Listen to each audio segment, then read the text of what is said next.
வணக்கங்க. இன்னைக்கு நம்ம பிஸ்டன் ஹெட்ல Volvo XC90 car alloy wheel பெயிண்டிங்காக வந்திருந்துச்சு. ஃபர்ஸ்ட் அந்த அலாயில் இருக்கிற எல்லா டர்ட் அண்ட் டஸ்ட்டை நம்ம கிளீனாக ரிமூவ் பண்ணிட்டு ஏர் ப்ளோவர் வச்சு அதை ட்ரை பண்ணுறோம். அதுக்கப்புறம் சிக்கின்ஸோட 2K ப்ரைமர் வச்சு ஒரு கோட்டிங் பண்ணிட்டு நெக்ஸ்ட் சிக்கின்ஸோட பேஸ் கோட்டிங்கும் நமக்கு கொடுத்துட்டு கலர் கோட்டிங்கும் கொடுக்குறோம்.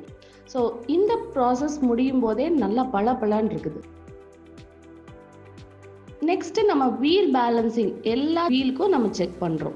ஸோ வீல் பேலன்சிங் முடிச்சுட்டு நம்ம டயரையும் மாட்டிடுறோம். அதுக்கப்புறம் car wash, deep clean and waxing பண்றோம். ஸோ ப்ராப்பரா உள்ள எல்லா இடத்துலையும் கிளீனா நம்ம காரை கிளீன் பண்ணிட்டு பிஃபோர் ஆஃப்டர் பார்த்தாலே உங்களுக்கு பளபளப்பு எப்படி இருக்குதுன்னு தெரியும். உங்க காருக்கும் இந்த மாதிரி car wash, car painting, dent removal, polishing, insurance and என்ன சர்வீஸ் வேணும்னாலும் உடனே பிஸ்டன் ஹெட்க்கு கால் பண்ணுங்க, ஒரு விசிட் பண்ணி பாருங்க.